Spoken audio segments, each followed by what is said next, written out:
Okay, so good morning to all of you and very welcome to Unacademy IS.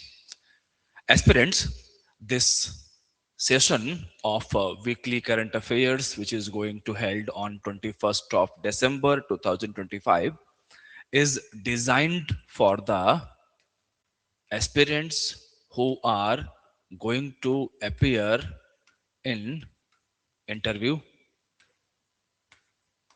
for 70th BPSC.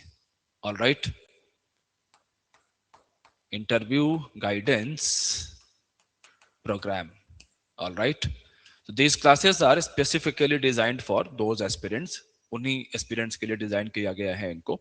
Although classes हैं beneficial सभी के लिए हैं, equally beneficial हैं even those who are going to appear in the mains as well. जो बच्चे इस बार बीपीएससी मेंस में अपीयर होने जा रहे हैं उनके लिए भी क्लासेस इक्वली बेनिफिशियल है.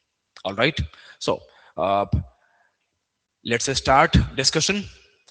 Aspirants, these are the topics I am going to pick today. Now, in the interview, in your personality test, right? So you cannot skip Bihar, current affairs associated with Bihar, right? And it is something like this. You can see here. आप यहाँ देखें. So current affairs associated with Bihar. For example, economic aspects as well as political aspects, social aspects, and definitely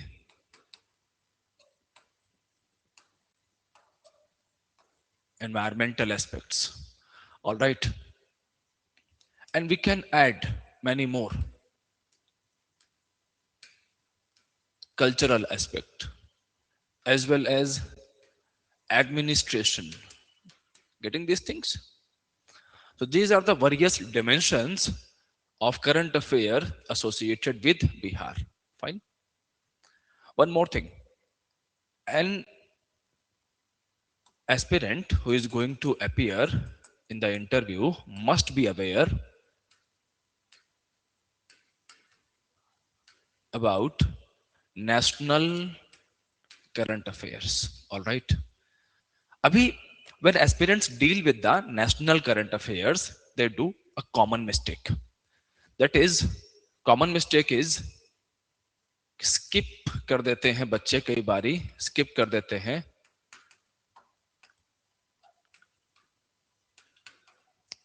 integration with Bihar. All right, and this should be avoided. इसको avoid करना है. Fine. For example मैं एक example आपको यहां पर देता हूं, आप देखें इसको. India Oman trade deal. All right, अभी कुछ दिनों पहले हुई है India Oman trade deal. Now आपके लिए होना चाहिए यहां पर एस्पेक्ट्स associated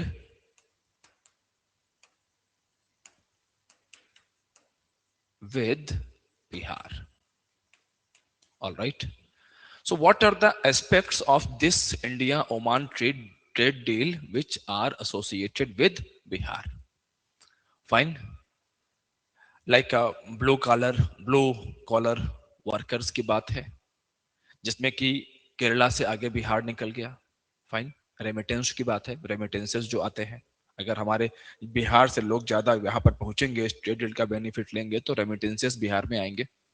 तो टू वे बेनिफिट्स है, कंट्री को भी है बिहार को भी है.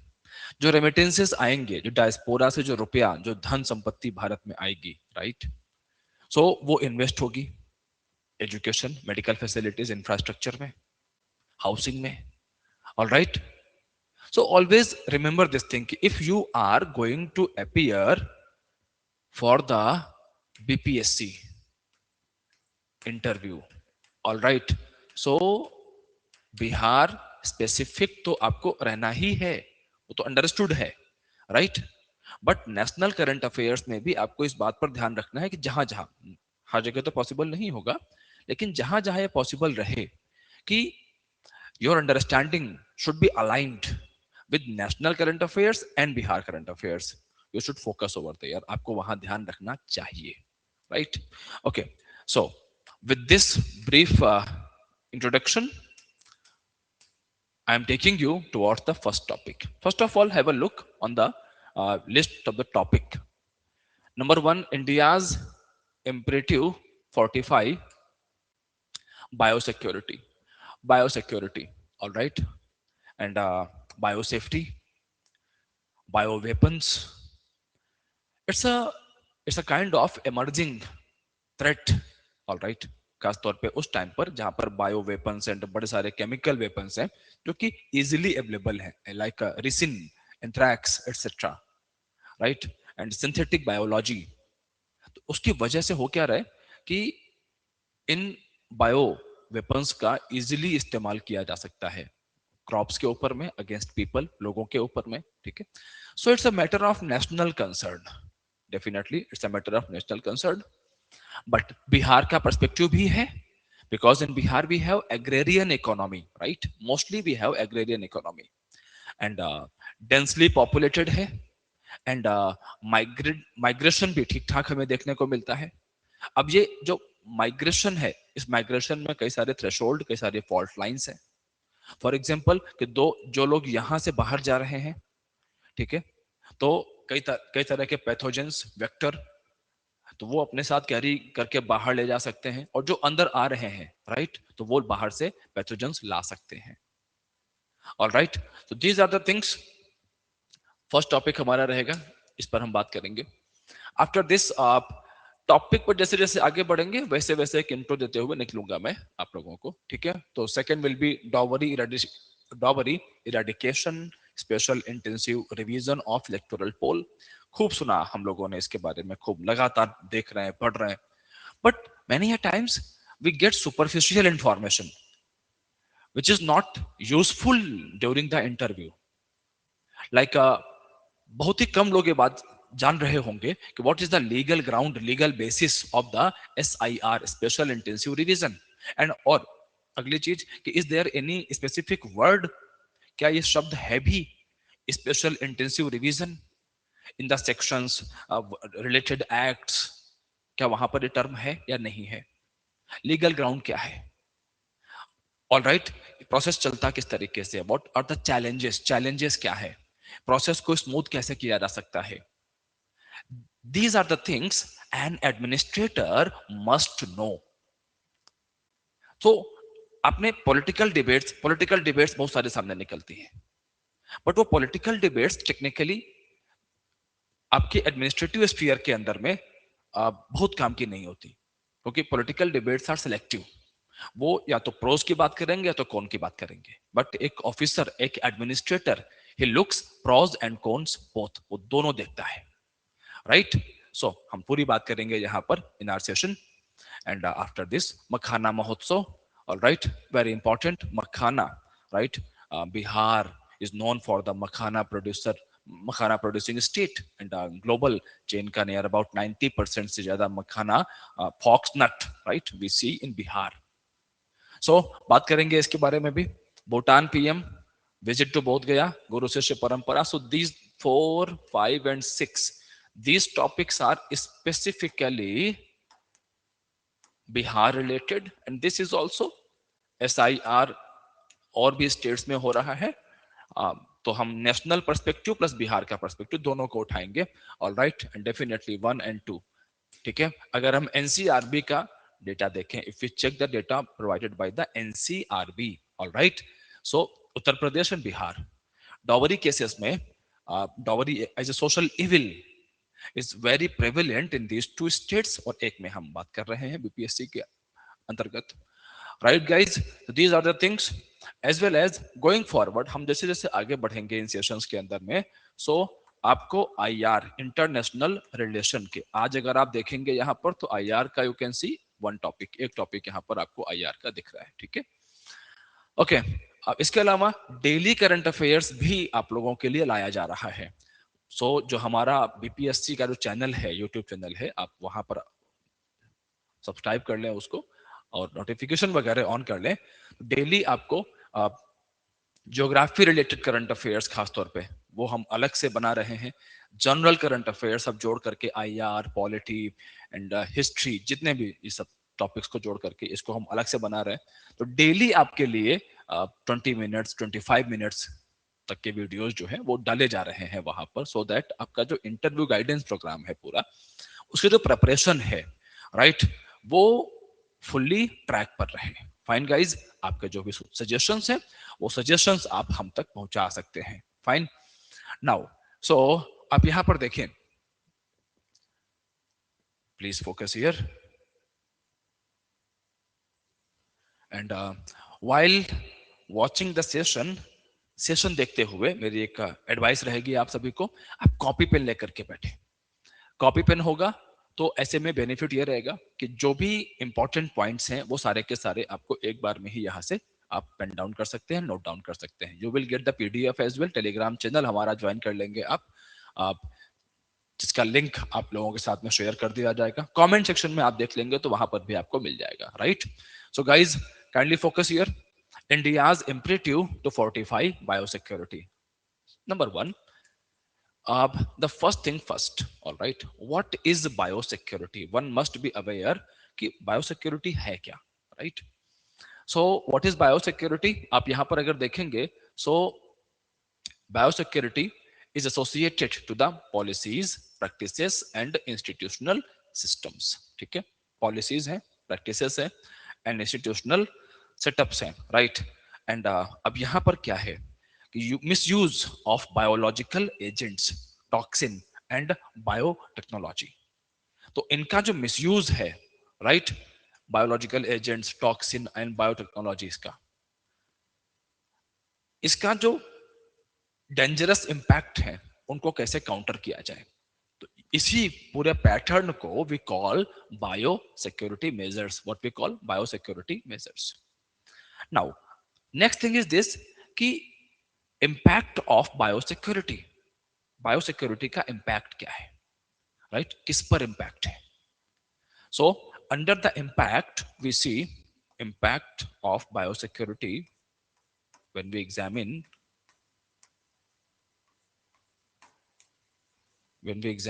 the impact of biosecurity. So impact on biosecurity we see on human, animal and plant. किस पर देख रहे हैं, ह्यूमन, एनिमल एंड प्लांट, इनके ऊपर में, right. And human, animal and plant, इन्हीं को हम एक साथ अलाइन करते हैं and recall, we we group under all this under one health. इसको हम वन हेल्थ के अंडर में रखते हैं, ऑलराइट। ओके, सो आपको यहां से समझ में आया व्हाट इज बायोसिक्योरिटी, बायोसिक्योरिटी क्या है, उसके इंपैक्ट कहां पर है, right. Next thing is this, why India needs strong biosecurity. हमको एक स्ट्रॉन्ग बायोसिक्योरिटी क्यों चाहिए, why we need this, what is the need. Now first of all you can see here agriculture and food security risk, alright, agriculture and food security risk. अब देखिए, आपको हर चीज एकदम रटने की जरूरत नहीं है, यहाँ पर आप अपना जो कॉमन सेंस है, अंडरस्टैंडिंग है, you can use that.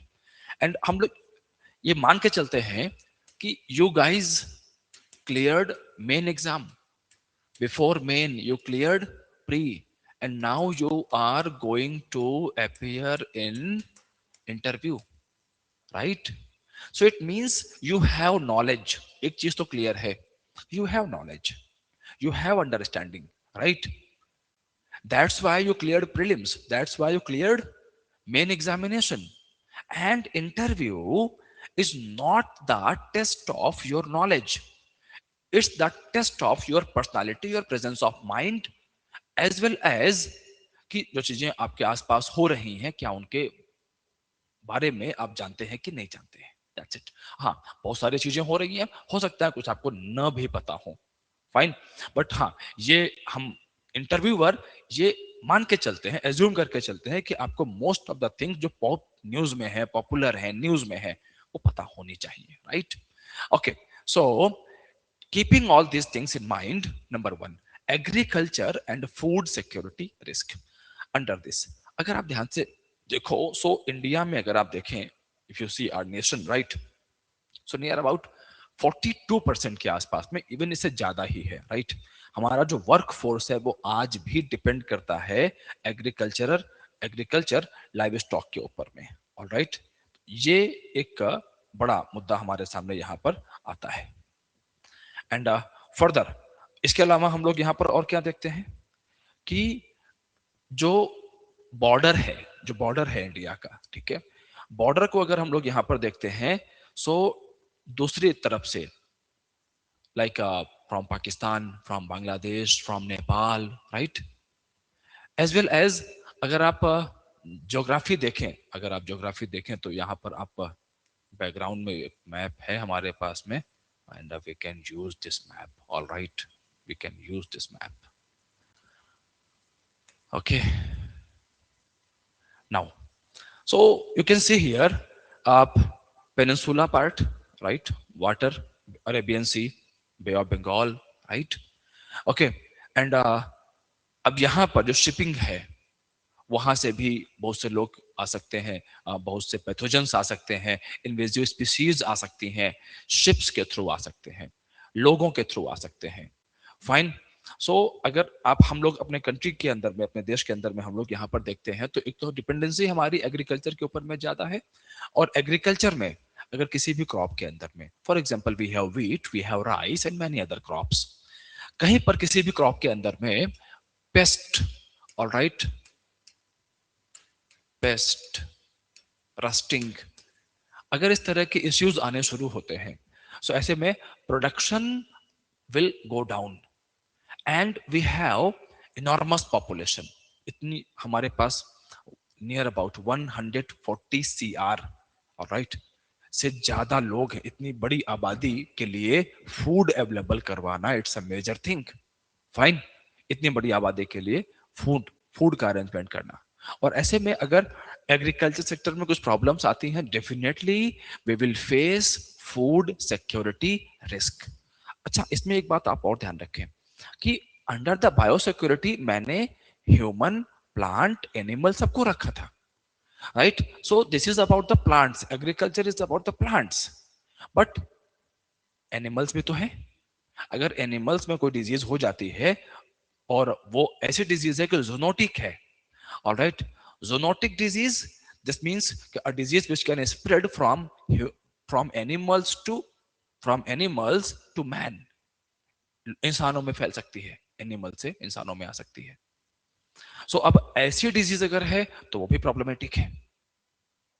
Now further आप देखें, ज्योग्राफिकल वल्नरेबिलिटी, फाइन,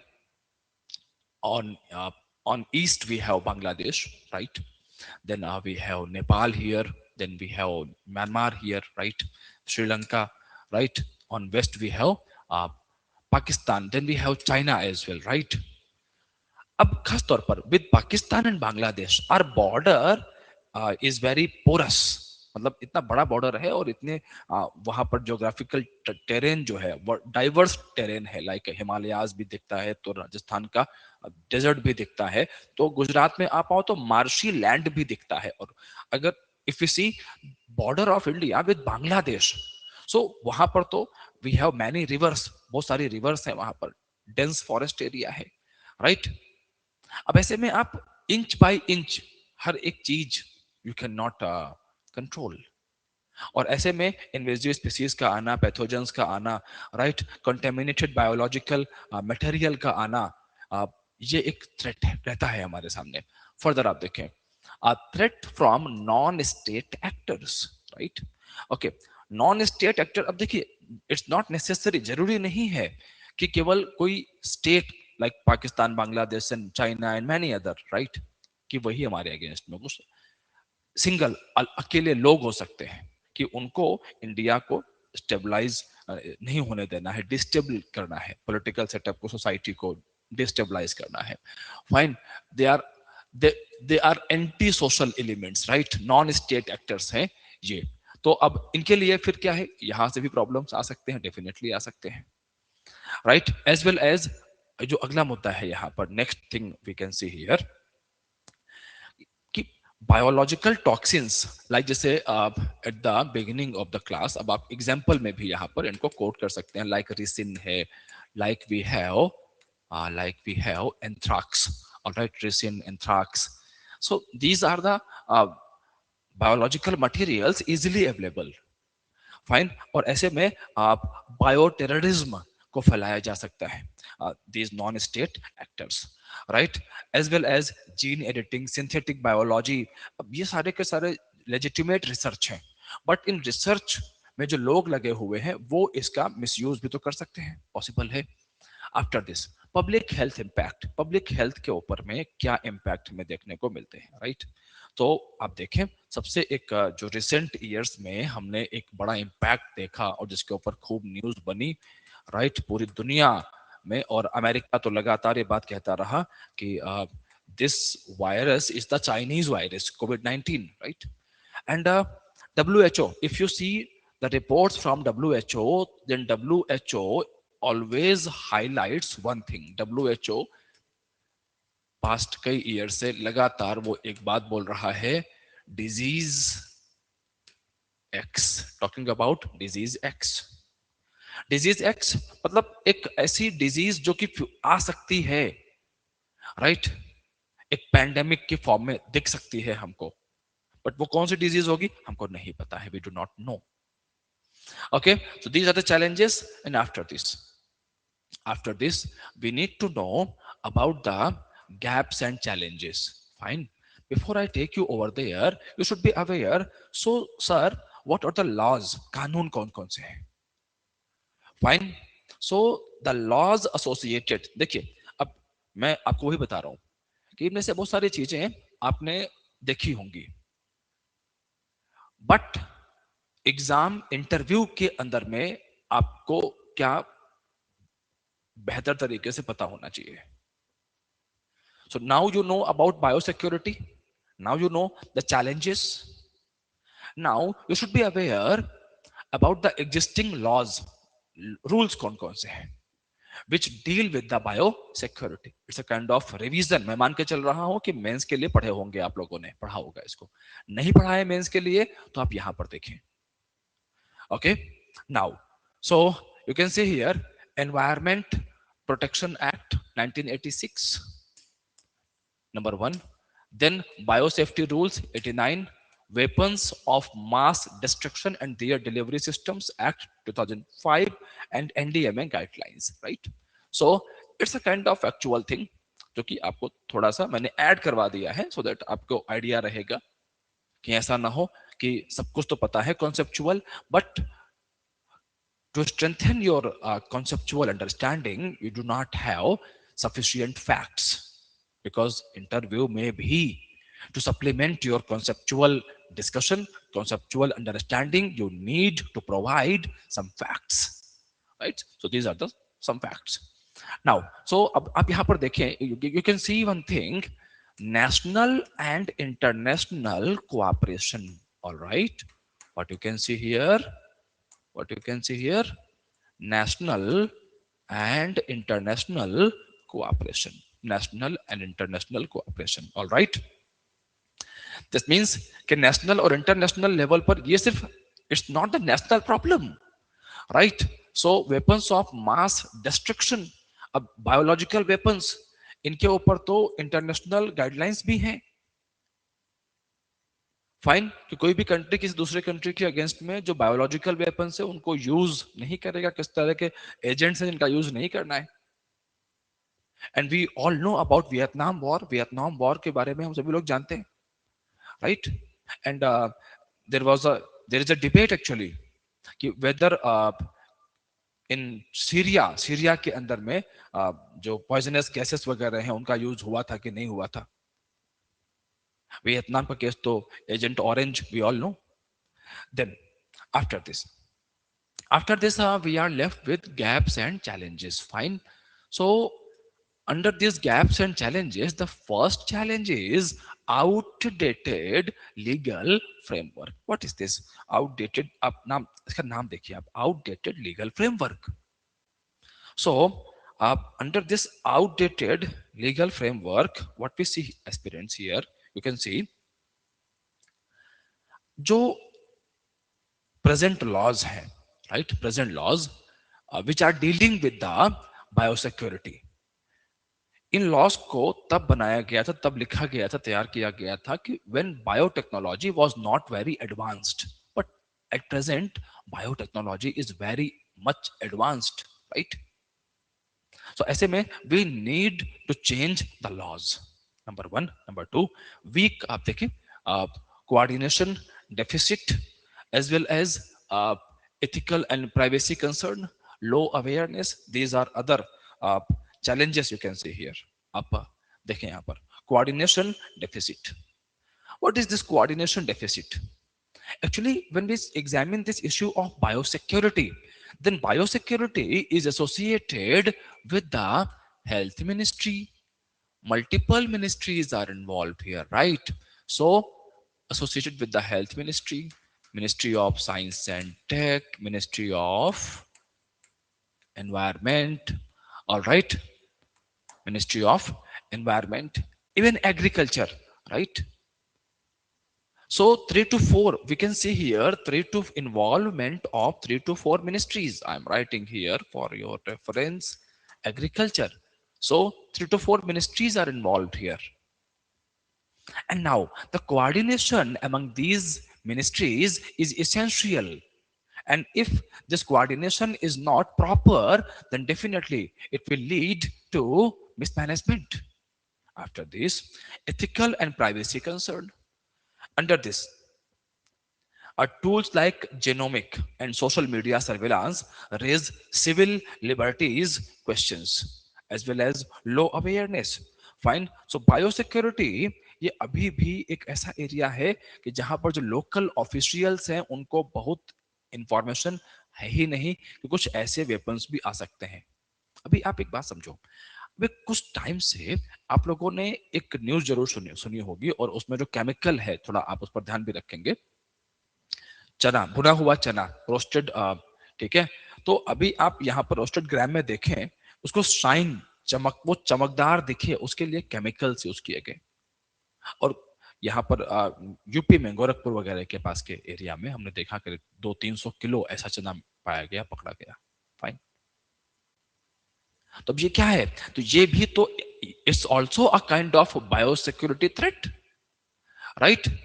ओके, चलिए, I am taking you forward, आपको और आगे ले चलते हैं यहाँ से. And what can be the way forward. मैंने आपको पढ़ाते हुए ही, डिस्कशन करते हुए ही यहाँ बता दिया था कि वे फॉरवर्ड हमारा क्या हो सकता है, राइट? सो आप यहाँ देखेंगे, एक तो बायो सिक्योरिटी के लिए, for this we should have a dedicated nodal agency, alright, and authority. You can see here National Biosecurity Authority or similar nodal body like United Nations, America में है National Biodefense Strategy, and in Australia as well, Australia's Biosecurity Act. All right, we have these facilities over there. Then integrated One Health framework, जो कि मैंने class की शुरुआत में ही बताया था. अब देखो ये टर्म है, कई बारी इंटरव्यू में पूछ लेते हैं, what is the idea of one health. All right, so you must be aware One Health integrates human, plant and animals. All right, it is written human, animal and plant and environmental health. ये जुड़ करके बनाता है idea of one health. As well as upgrade surveillance and research and development. Then capacity building, that means proper training of the man, that is training of the manpower, as well as labs. हमारे पास well equipped labs होनी चाहिए so that हम किसी भी disease, कोई भी threat आते ही उसको ट्रैक कर सके. कोविड-19 के टाइम पर वी फेल्ट दिस थिंग कि हमारे पास जो इंफ्रास्ट्रक्चर है, ऑलराइट, वो सफिशिएंट नहीं था ऐसी किसी इमरजेंसी को डील करने के लिए। हमारे पास कोविड 19 को डिटेक्ट चेक करने के लिए जो लैब्स हैं, उस वायरस को डिटेक्ट करने के लिए लैब्स बहुत ही कम थी। Fine, so we should guard up our loins, हमें भविष्य के लिए, फ्यूचर के लिए we should prepare for the future in present. And I was highlighting biological weapons convention. अब ये इंटरनेशनल कन्वेंशन है, राइट। ऑस्ट्रेलिया, ग्रुप, इंडिया, इनके साथ में अपने सपोर्ट को अच्छा करके डेफिनेटली इनकी जो एक्सपर्टीज है उसका बेनिफिट ले सकता है। Now, as I was highlighting the Bihar angle, all right, the Bihar angle, BPSC interview, मैं बता तो साथ में रहा था, मैंने अलग से लिखवाया भी है उसको, यहाँ पे ऐड भी करवाया है for your understanding. So you can connect the biosecurity with Bihar. Now, kindly focus here. Bihar as a biosecurity sensitive state. And why? Because of agrarian economy and lives and and cattle wealth, right, as well as migration, all right, these things. So you can see here agriculture, livestock, food security in Bihar. So आप Muzaffarpur belt में चमकी बुखार, that is acute encephalitis syndrome, अभी आपको नाम पता होना चाहिए। Popularly we call चमकी बुखार, but what is the actual name? That is acute encephalitis syndrome. अगर हम अर्ली स्टेज में ही उसको डिटेक्ट कर लें तो हम बहुत सारे बच्चों की जान बचा सकते हैं, बहुत से लोगों को बचा सकते हैं, राइट। और उसके पीछे में अगर कोई ऐसा कोई पैथोजन रिस्पॉन्सिबल है, कोई केमिकल रिस्पॉन्सिबल है, राइट, तो उसको आइडेंटिफाई किया जा सकता है। Then further you can see agriculture, livestock and food security in Bihar. As I already highlighted, agrarian economy है, तो अगेन वीट है, क्रॉप है, वीट है, राइस है, मल्टीपल क्रॉप्स है हमारे पास में, लाइव स्टॉक है तो लंपी स्किन डिजीज है, बर्ड फ्लू है, राइट। ऐसे में one health idea definitely can help Bihar. As well as you can see here public health labs, जो कि मैंने पहले बताया। अब आप यहाँ पे एरियाज उठा लें कि जो मेजर एरियाज है जहां प्रॉब्लम ज्यादा हमें देखने को मिलती है, राइट, लाइक मुजफ्फरपुर, गया, Bhagalpur, in these areas. So BSL 2+ हम लैब्स को इंप्लीमेंट कर सकते हैं, यहाँ लगा सकते हैं। National centre for disease control की हेल्प हम ले सकते हैं। And migration, urbanisation and disease spread, तो मैंने शुरुआत में ही बताया था आपको, राइट। ये आपके रेफरेंस के लिए डेटा है सारा, मैं बता चुका हूं सारा का सारा आपको। सो माइग्रेशन, तो from Bihar to metros and Gulf countries. So यहां से बाहर भी वेक्टर्स, पैथोजन जा सकते हैं और वहां से यहां पर भी आ सकते हैं। तो अगर आप हम स्टेट की अपने बात करें, so what we can do here, हम लोग कर क्या सकते हैं? Screening at the ports, airports, better border health checks and data sharing. इस तरीके से we can protect Bihar, all right, we can diminish, we can reduce the threat of biosecurity with respect to Bihar, right? Okay, it's all about, guys. Now let me take you towards the next topic. आगे चलते हैं अपने next topic की तरफ. That will be dowry eradication, urgent, constitutional, comma, social necessity, Supreme Court, right? So first of all, you should be aware what is dowry. All right, dowry है क्या? Fine. So what is dowry? What is the present case? Associated sections, all right, and constitutional aspect. Fine. So these are the various highlights associated with the dowry and Bihar, the connection with Bihar. Fine. These are the things for the interview. Now, dowry is a kind of gift. All right. Dowry is defined as a gift given before the marriage, at the time of the marriage, or any time after the marriage. Yes, you heard right. Before the marriage, at the marriage, and after any time at the marriage, after any time of the marriage. Right? This is the definition of dowry.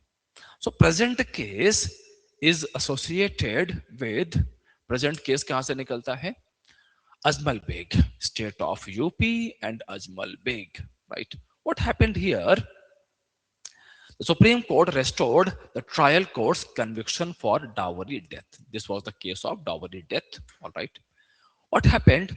Trial court ने dowry death consider किया case में. High Court acquitted the husband and his mother. But Supreme Court ने High Court के decision को turn down किया. Now it raises a serious question. The question is why or and on what grounds High Court acquitted the accused. जो accused था उसको acquit कैसे किया high court ने, जबकि ट्रायल देखो होता है, इट हैपेंस समटाइम्स, ये बिल्कुल सही बात है कि कई बार ऐसा होता है कि ट्रायल कोर्ट से जो भी वर्डिक्ट आते हैं हाई कोर्ट टर्न डाउन करता है उनको, ठीक है.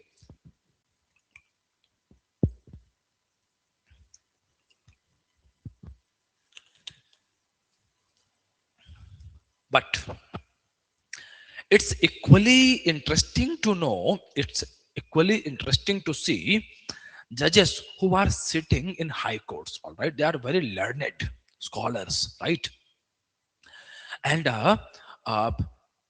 ट्रायल कोर्ट से मिस्टेक हो जाती है कई बारी, तो वो हम उनको मानते हैं, ठीक है, हो जाती है, right? Not all the time but sometimes. But high court से और खासतौर पर डावरी जैसे इश्यूज, डावरी जैसे मामलों के अंदर में मिस्टेक्स का होना और सुप्रीम कोर्ट का उस डिसीजन को चेंज कर देना और ट्रायल कोर्ट के वर्डिक्ट को अपहेल्ड करना, it's a rare move, right? And Supreme Court used this case, highlighted this case as a guideline. Supreme Court highlighted that dowry is a kind of social evil, and you can see here constitutional and social necessity, eradication of dowry. This is not only associated with the society, but this is the constitutional urgency as well. And Supreme Court connected this case with Article 14, 15, and 21. Article 15, equality. Article 15, no discrimination. Article and welfare of women, right? Article 21, right to life. So 14, 15, and 21, right? Supreme court ने इन 3 articles के साथ में इसे connect किया. So dowry as a social evil we all know, हम सब जानते हैं, बट कॉन्स्टिट्यूशनल एंगल भी यहां पर हमारे सामने आता है. आप ध्यान रखें इसको. Number 1. Number 2, let me take you forward, आपको थोड़ा और आगे ले चलते हैं. Now kindly focus here. What are the key directions of the Supreme Court? Supreme Court ने यहाँ पर directions क्या दी हैं? What are the directions provided by the Supreme Court? All right, kindly focus. आप यहाँ देखें. Under these directions, Supreme Court highlighted जितने भी states हैं, states must appoint DPO. DPO, that is dowry prohibition officers. All right, you can see here dowry prohibition officers, DPOs, and proper training of these DPOs, provide staff, resources. All right, and publication of the contact details of the DPOs. All right, so that victims can easily connect with the DPOs. Supreme Court highlighted this thing. And DPOs की responsibility क्या होगी? What they will do? DPOs will monitor the dowry complaints, coordinate with police, and undertake preventive work such as counseling and checking dowry lists. So इससे होगा ये कि police जो कि बहुत सारे केसेस को डील कर रही होती है. They are already, police department in India is already overburdened. This is correct. We blame police department for many things. Yes, ठीक है, उनमें प्रॉब्लम्स हो भी सकती हैं, मिस्टेक्स हो भी सकती हैं, agree, but we should not forget one thing, they are also overburdened. All right. And ऐसे में these issues, dowry like issues, social issues, sensitive issues, all right, we should provide extra support to the police department so that they can deal with these issues with more sensitivity. Now kindly focus here. आप यहाँ देखें, हमने डीपीओस की बात करी. आप मान लीजिए कि आप डीएसपी जाते हैं, आप डीएसपी ने आपने डाल रखा है कि फर्स्ट रैंक आपने प्रेफरेंस में पोस्ट में डाल रखा है डीएसपी. तो अब आपके लिए तो डेफिनेटली ये एक बहुत काम का टॉपिक हो जाता है. फाइन. आप एसडीएम भी जाते हैं तब भी वहां पर भी डीपीओस को अपॉइंट करने में you will play major role over there. तो आप डीएसपी जाएंगे, आप एसडीएम जाएंगे, दोनों में ही. आप आगे देखें यहाँ पर, expeditious disposal of dowry related cases, कि जो भी केसेस एसोसिएटेड हैं डॉवरी के साथ में, इन केसेस को आप प्रायोरिटी पर रख करके रिजॉल्व किया जाए, सॉल्व किया जाए. You can see here, high courts को रिक्वेस्ट किया है सुप्रीम कोर्ट ने to take stock of pending cases. Section 304 B under IPC and section 498A under IPC, dowry death 304 and IPC cruelty 498 cruelty की बात करता है. All right. एंड इनके जो रिलेवेंट सेक्शंस हैं इन भारतीय न्याय संहिता बीएनएस में. Further you can see here, training and sensitization. This is very important aspect. As I already highlighted, police department कि उनकी अपनी क्या प्रॉब्लम्स हैं, बट फिर भी we can train police officers, we can provide training to prosecutors as well as judicial officers dealing with these dowry offenses, and they must undergo regular training to balance two concern. दो तरह के जो concern है उनको balance करने के लिए उनको ट्रेनिंग होना चाहिए. Number one, seriousness of genuine cases and possibility of misuse. Yes, both the things are possible. कि seriousness पता होनी चाहिए, and many a times we see the misuse of 498A, तो वो भी नहीं होना चाहिए. And in recent times we saw many cases. Now after this awareness and social reform, definitely it's an integral part of all this. After this, existing legal and institutional framework, ये क्या है यहाँ पर, क्या है existing legal framework, क्या है हमारे पास में. Guys, we all know about the Dowry Prohibition Act 1961. ये सबको पता है, और नहीं पता है तो प्लीज आप ध्यान रखें. Fine. And definition of dowry is also given here. You can see here, before a marriage, connection with marriage, before, at or any time after marriage. NCRB का डेटा देखें. So NCRB data highlights dowry related cases 14% up, 14% rise over 2022. In 2023 in cases में 14% का rise है. And sadly, Uttar Pradesh and Bihar. All right, these two states together account for the highest number of cases and deaths, showing that dowry is not a marginal issue but a major law and order and social justice concern in these two states. And we are handling one such, हम PPSC की बात कर रहे हैं, associated with the Bihar, right? So, तो आपको यहां से समझ में आया होगा कि मैंने टॉपिक को पिक क्यों किया, why I picked this topic, right?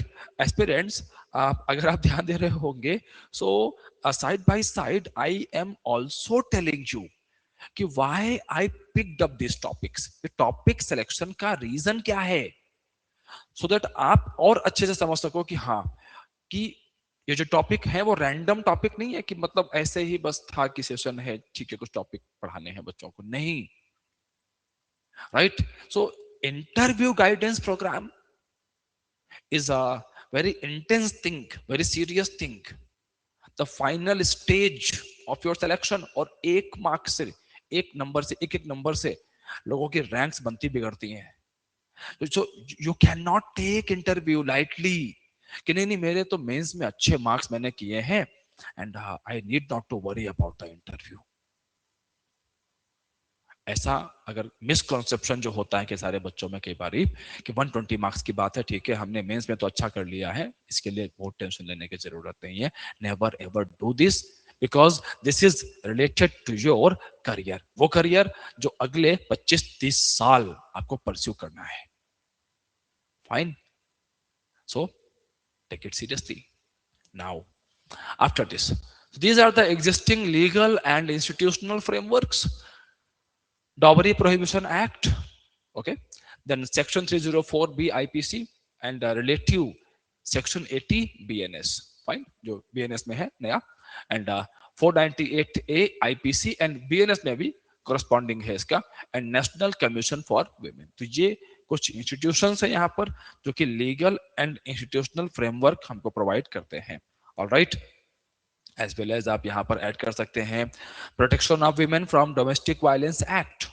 Domestic violence act 2005 भी है which offers civil remedies like protection order, residential orders and maintenance, right. These are the things जो कि यहां पर हमारे सामने आते हैं। After this let's connect this with BPSC interview, right? Okay, so what we can do with respect to Bihar, Bihar के respect में हम यहाँ पर क्या क्या कर सकते हैं। Listen guys, Bihar provides a strong administrative and social context and high awareness and reform efforts.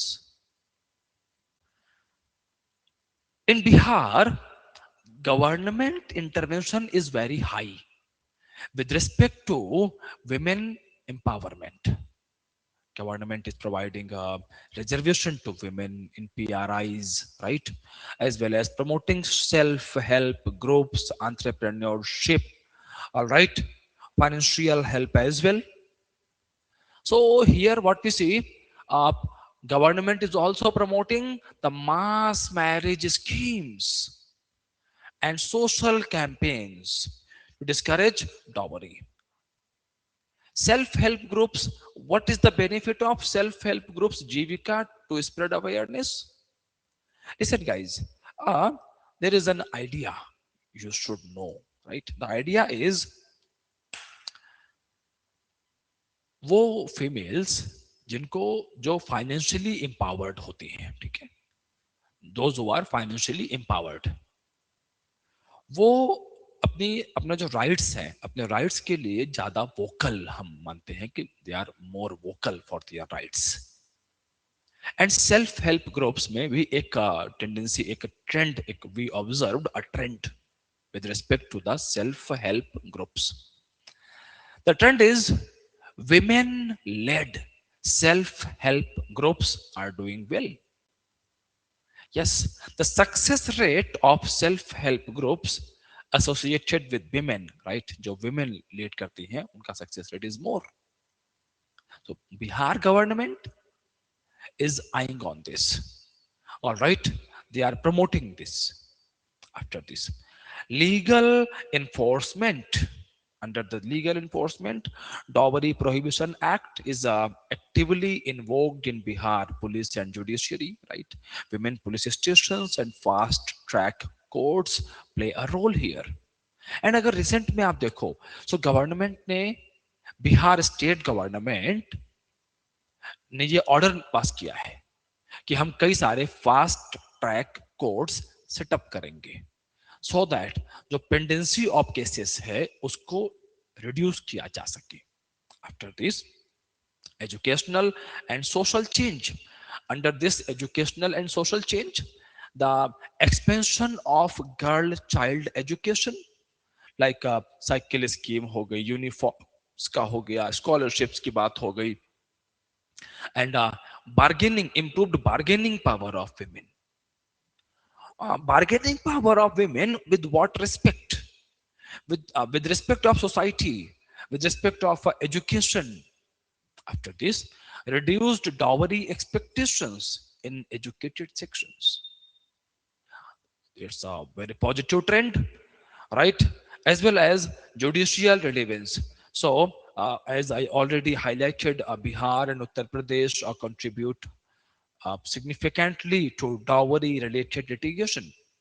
So, the Supreme Court guidelines are directly relevant at the state level. State level पर ये जो गाइडलाइंस है वो directly relevant हो जाती हैं यहाँ पर, ठीक है guys? Okay, so this is all about this topic, dowry, and general understanding, special understanding, and special focus with respect to Bihar. Fine, for the BPSC interview. Now, after this, let me take you forward. आपको थोड़ा और ले चलते हैं next topic की तरफ.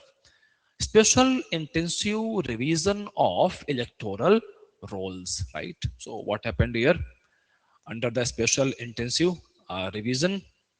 Listen, guys. When we examine special intensive revision, fine. So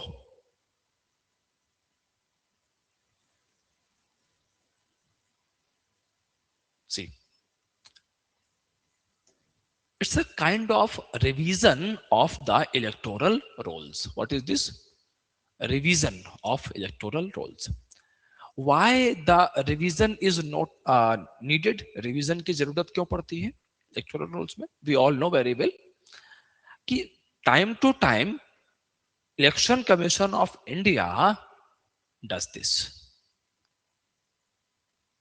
and the need is addition of the new voters, deletion of some voters, and deletion के भी कई सारे grounds हो सकते हैं कि like a voter is not living in that area, death of voter, migration, death. All right, these are some grounds of the deletion. Fine. Okay. Now, uh, at present, this special intensive revision is going on in many states, including Bihar. Bihar में तो complete हो चुका है खैर. Okay, and उसमें होता क्या है? What happens? What involvement क्या है? इसमें क्या क्या चीजें, क्या क्या practices follow की जाती हैं? So house to house verification, fresh enumeration forms, verification of documents, and deletion of ineligible entries, and inclusion of genuine voters. Genuine voters, ये हम यहाँ पर देखते हैं. And we also see constitutional and legal basis of this SIR. So in the Constitution, there is Article 324. And Article 324 highlights the superintendents. You can see here on the board, superintendents, then direction and control of the elections. And all this power is vested in the Election Commission of India. कि elections को supervise करना, direct करना, and control करना. All right, this is the authority of the Election Commission of India. As well as we have Article 326, which provides one person, one vote. That is universal adult suffrage. Now imagine there is a person and who is exercising this authority, this power of right to vote in two places. This means one person, two vote. And this is wrong. Constitutionally, this is wrong. Because we have the idea of one person, one vote. All right. Then we have Representation of the People Act 1950. And under this act, there is a section section 21 sub clause 3, you can see over here. All right. So, and this section 21 sub clause 3 empowers election commission of India to conduct a special revision of electoral rolls. But आप यहां पर देखो तो हमारे सामने क्या आया, special revision SR. We do not see SIR. हमें SIR नहीं दिखता. what we see SR. So you must be aware the term special intensive revision is not explicitly, मतलब कि इसको अलग से यूज नहीं किया गया है, बट SIR की जो लीगैलिटी है वो article 324, 326, RPA 1950 section 21 sub clause 3 यहां से निकलती है लीगैलिटी. ऑलराइट. सो अब देखो, इस पर कुछ एक लोगों ने सुप्रीम कोर्ट के अंदर में केस भी किए हैं.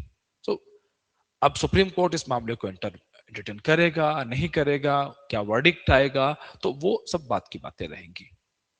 But at present according to our understanding, जो लीगल एक्सपर्ट्स है, जो उनकी अंडरस्टैंडिंग है, अकॉर्डिंग टू दिस हमारे पास ये बेसिस है और गवर्नमेंट इन्हीं को प्रेजेंट करेगी. राइट. अब सुप्रीम कोर्ट उसमें क्या देखता है क्या नहीं, वो तो बात की बात है. नाउ फर्दर ऑब्जेक्टिव्स क्या है, what are the objectives? So number 1, making the electoral roll accurate with respect to remove duplicates, right, diseased voters, ineligible entries, as well as inclusion of the eligible citizens, including migrants and first time voters as well.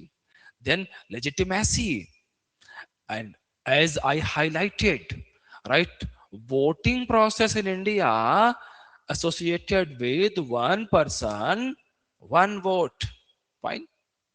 Then further, demographic adjustment. Under this, what we see? Under this demographic adjustment, what we see? Migration, urbanization, all right, youth entrance,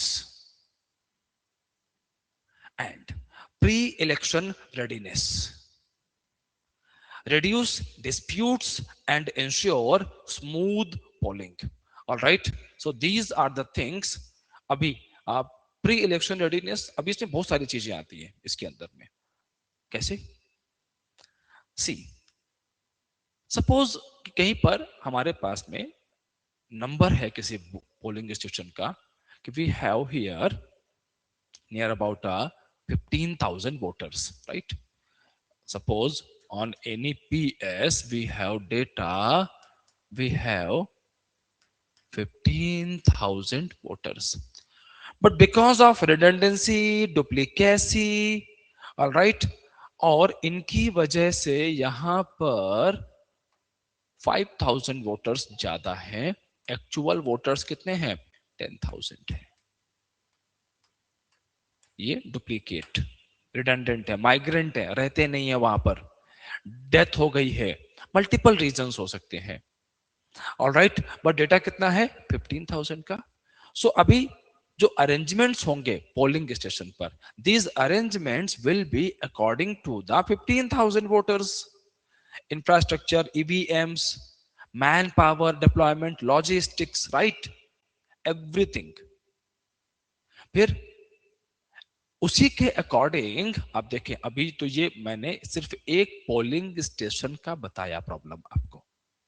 imagine about a state, कि state के अंदर में पता लगा कि any state, किसी state के अंदर में 50 लाख, 50 लाख वोटर्स ऐसे हैं, 50 लाख वोटर्स ऐसे हैं कि आप जिनको वो इनएलिजिबल है, वेरियस ग्राउंड्स पर, अलग अलग ग्राउंड्स हो सकते हैं. Right. Now what will happen here, कि गवर्नमेंट को तो इनको, इन सब को ध्यान में रखते हुए ही वोटिंग अरेंजमेंट करने पड़ेंगे, पोलिंग बूथ का मैनेजमेंट अरेंजमेंट पूरा करना पड़ेगा. लेकिन ये वोटर्स एग्जिस्ट ही नहीं करते हैं, फिर भी करना पड़ेगा. All right. So here comes the role of pre election readiness. तो अगर पहले से ही पता है कि 50 लाख नहीं है, सो पोलिंग स्टेशन का नंबर डाउन हो सकता है, इलेक्शन प्रोसेस जल्दी हो सकता है, जल्दी करवा सकते हैं elections. These are the things. Okay, now so now you know about the objectives of SIR beyond political discussions. You are, that's why at the beginning of the topic I highlighted this thing. Many a times you hear about a news, but you do not have the substantial information about that news. And that's why these sessions of current affairs are very important. इसीलिए current affairs के ये सारे sessions आपके लिए बहुत important हो जाते हैं, क्योंकि इन सेशंस के अंदर में, in these sessions you get the substantial material which is useful for the interview, not shallow discussion. एक होता है कि you know the headlines but you do not know the deep analysis. So these sessions are designed to provide you the deep insight of such topics. Now, please focus here. Please focus here. Significance for democracy. Democracy के लिए आप कैसे SIR is good? How the SIR is good for democracy? All right. So kindly focus here. Just a while. Listen, guys. Just a while. Just a while.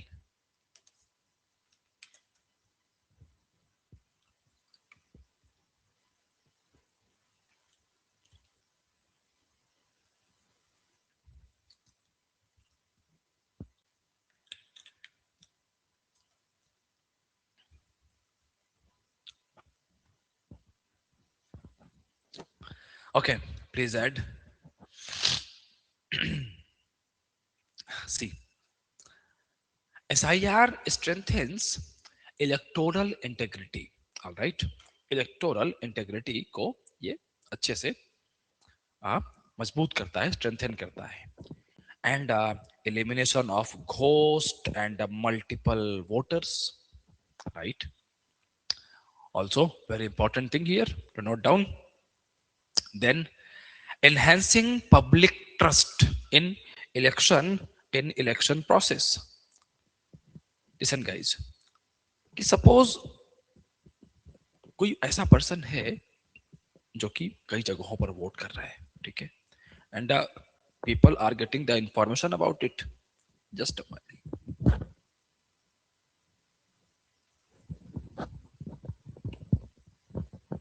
Fine. And किसी की death हो चुकी है, कोई वहां रहता नहीं है, उसकी जगह पर कोई और वोट कर रहा है, लोगों को मालूम चल रहा है कि घोस्ट वोटिंग हो रही है, proxy voting is happening, so it reduces the public trust. Ghost and multiple voters, all right, अगर ये ज्यादा है, so it will reduce public trust, and elimination of these ghost and multiple voters, this will increase the public trust, right? One more thing, representation of marginalized groups. ऐसे बहुत से लोग हैं very, जो बहुत गरीब हैं आप, या scheduled tribe, scheduled caste, right, down trodden section, उनमें से बहुतों को पता ही नहीं है वोटिंग के बारे में, उनका वोटर लिस्ट में नाम एडेड ही नहीं है। All right, they are not participating in democracy, in this democratic process. So such exercises, right, will include this marginalized section, will bring this marginalized section under the ambit of democracy. Okay, as well as we see here, enabling better polling logistics जो मैंने कल ही बताया था आपको, booth rationalization, crowd management, etc., as well as reducing post election litigation. Election के बाद में भी कई बार फर्जी voters, fake voters, bogus voters के लिए लिटिगेशंस होते हैं, कई बार केसेस होते हैं। सो ऐसे में अगर इलेक्टोरल रोल पहले से ही बेटर होगा, इम्प्रूव्ड होगा, तो ऐसे में जो लिटिगेशन है वो अपने आप डाउन जाएंगे। फर्दर प्रोसेस ऑफ एसआईआर, ये प्रोसेस इनिशिएट कैसे होता है, चलता कैसे है? Notification by ECI, Election Commission of India, qualifying date specified. All right. Then we see house to house enumeration by BLOs. All right. Submission of the verification of submission and verification of documents. Once verification is done, then what we see, deletion of ineligible entries and addition of eligible voters. And इस पर कुछ objections भी हो सकते हैं। सो अभी यहां पर होगा क्या, ड्राफ्ट रोल पब्लिकेशन और ऑब्जेक्शंस लिए जाएंगे, then final roll and freezing last. Fine.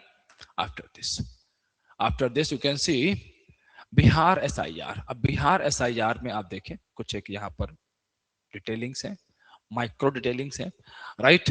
So you can see here date and 8 CR voters को यहां पर कवर किया गया। All right, and deployment of BLOs and near about 4 lakh volunteers. ठीक है। Additional document requirements for voters registered after January 2003. All right, and creation of new polling stations to avoid overcrowding. ये सब किया गया, efforts यहाँ पे किए गए। But many NGOs, civil society groups, they approached Supreme Court. And in Supreme Court, these groups highlighted that this process has some discrepancies. इस process में कुछ प्रॉब्लम्स हैं। All right. और जो लोग अलाइव हैं, जिंदा हैं, उनको भी डेथ दिखा दिया गया। एड्रेस में डिस्क्रिपेंसीज हैं। So Supreme Court provided some guidelines. Number one, published names and reasons for deletions.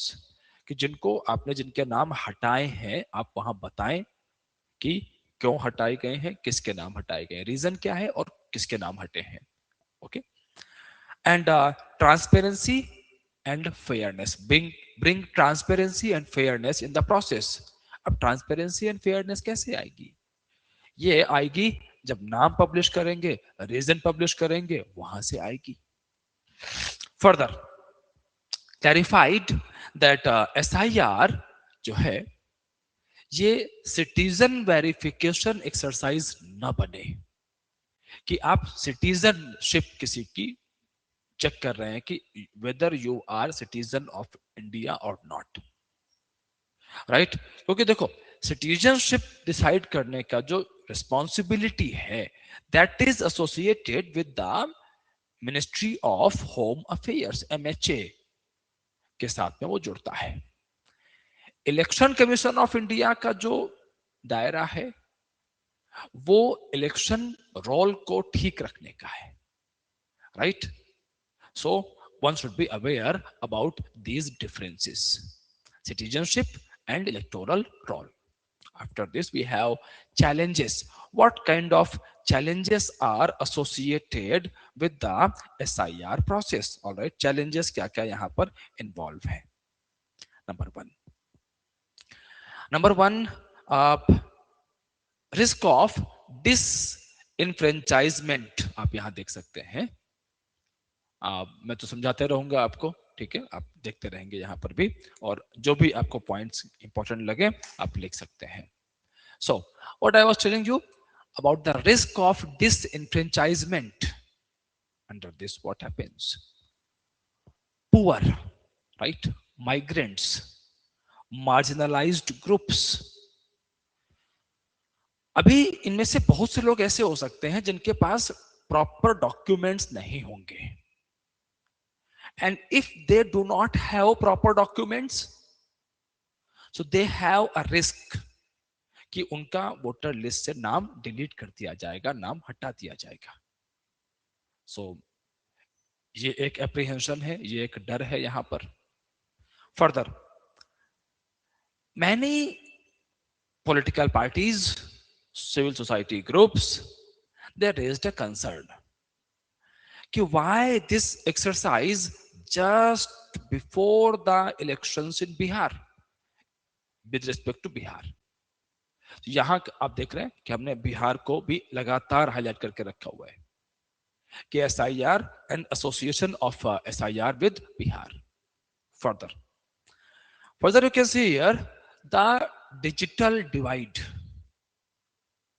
because ऐसे बहुत से लोग हैं जिनको फॉर्म फिलअप करना, access to the forms, digitisation को इस प्रोसेस के अंदर में हेवीली यूज किया जा रहा है. But internet, accessibility to the smartphones, अभी भी हमारे कंट्री में, हमारे देश के अंदर में इंटरनेट और मोबाइल फोन्स का जो आउटरीच है वो रिमोट एरियाज ढेरों ऐसे हैं जहां पर नहीं है अवेलेबिलिटी, नेटवर्क नहीं है, स्मार्टफोन का एक्सेस नहीं है. And we can see this digital divide. Although बाकी सब ठीक है, हम लोग अच्छा कर रहे हैं इस डायरेक्शन में, बट SIR जैसे सेंसिटिव मैटर में यहां पर राइट टू वोट एक्सरसाइज करने के लिए अगर लोगों के पास में डिजिटल डिवाइड एक प्रॉब्लम बन रहा है उनके सामने, then definitely government should pay serious attention towards this thing. All right, next we see कि 8CR, हमने बिहार की बात अगर करी तो हमने करीब 8 करोड़ लोगों के बारे में यहां पर देखा कि 8 करोड़ 8CR वोटर्स को कवर करने की बात यहां पर की गई. अब इतने वोटर्स तक पहुंचने के लिए resource constant is a problem.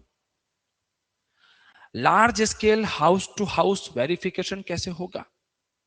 और उसमें आप देखें कि बहुत सारे यहां पर ऐसे BLOs रहे जिनकी डेथ्स की news I, some committed suicide, and this raised a serious concern कि आखिर इस प्रोसेस की वजह से ऐसा क्या हुआ कि all these incidents started happening. It's a challenge. After this, what we see here, legal ambiguity. All right, ambiguity due to the lack of explicit procedural terminology. जो मैंने शुरुआत में ही हाईलाइट किया था, आप लोगों ने ध्यान दिया होगा कि SIR जो टर्म है, explicitly this term is not present in the related articles as well as acts. SR is there, SIR is not there. That's why हो सकता है कुछ legalities हो तो वो फ्यूचर में देखने को मिल सकती है. As well as IPLs, sorry, कई सारे यहाँ पर political parties, civil society groups, they filed many cases, even some PILs as well, public interest litigation against the SIR. Now, as an officer think, अब आप सोचिए, as an officer think कि आखिर इन challenges को हम कैसे एड्रेस कर सकते थे, कैसे इनको सॉल्व किया जा सकता था. थिंक, सोचिए. Listen, before such type of sensitive matters, right, what we should do, provide clear and uniform guidelines on documentation. मतलब ऐसा मत करो कि पहले एक गाइडलाइन दिया कि you need Aadhaar, you need pan card, you need ration card, documents की लिस्ट बार बार चेंज मत करो. एक बार जितने भी एक्सपर्ट्स हैं बैठे और वो एक लिस्ट तैयार करें. जहां जहां पर पब्लिक को ऑप्शन देने हैं वो ऑप्शन आपको देने चाहिए. Fine. Okay, further presumption of validity.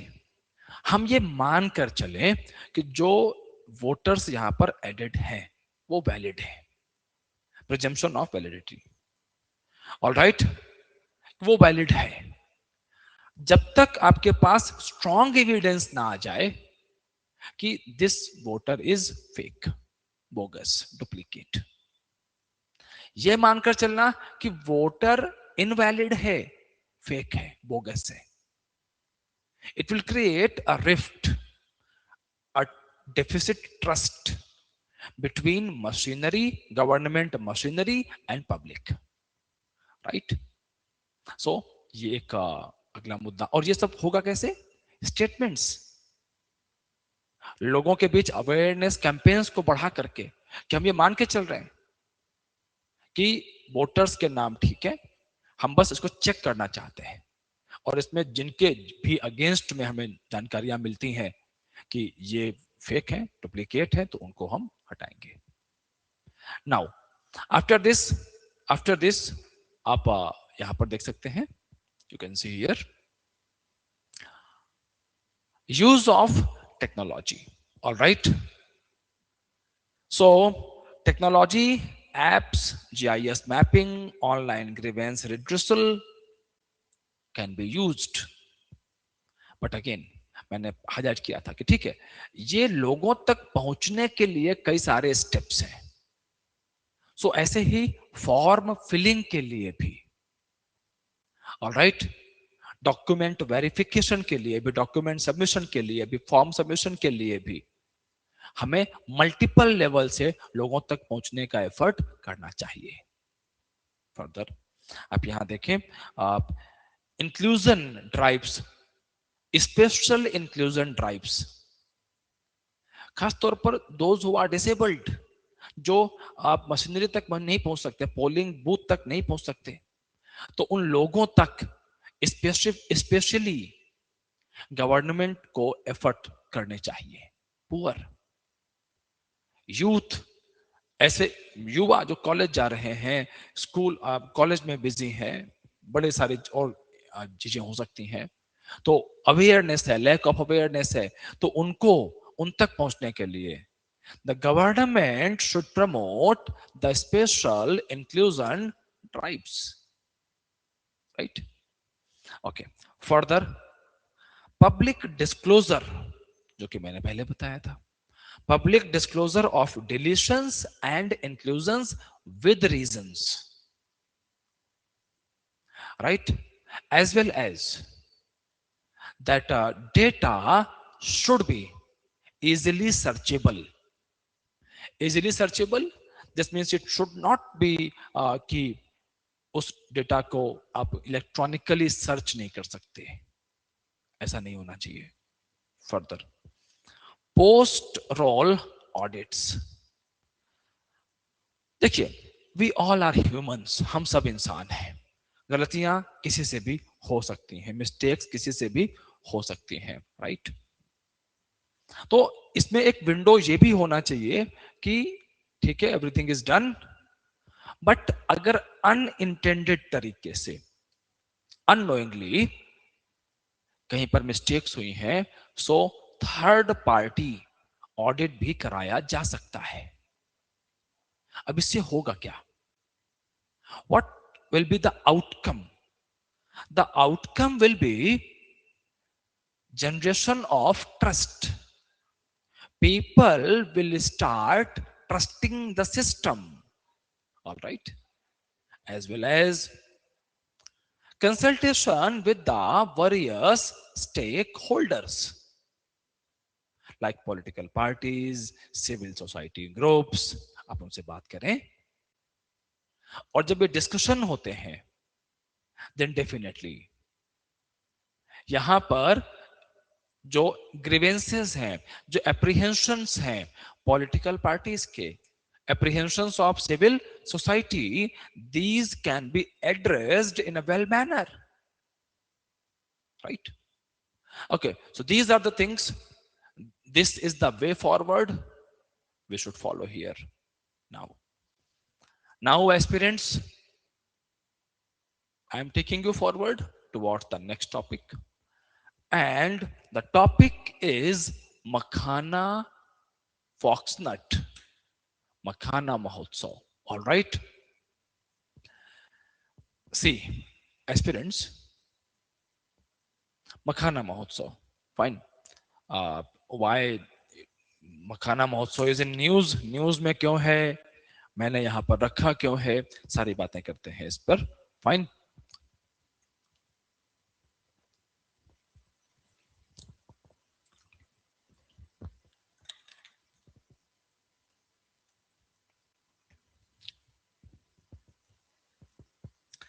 Okay, guys, see, under the मखाना महोत्सव, फर्स्ट ऑफ ऑल तो आप ये समझो और पता होगा आप लोगों को, I am just giving you a revision here, और जिनको नहीं पता है वो तो बिल्कुल जाने. आप बिहार से हैं, बीपीएससी का इंटरव्यू देने जा रहे हैं, अगर बिहार से नहीं भी हैं, बिहार के बाहर से हैं और बीपीएससी के इंटरव्यू में अपीयर कर रहे हैं, क्योंकि हर तरह के बच्चे होंगे, जो बिहार के होंगे बिहार के बाहर से भी हो सकते हैं. Alright, so that's why this sessions are very important. जो लोकल होंगे बच्चे उनके लिए एज है, जो बाहर के होंगे उनके लिए जरूरी है जाने.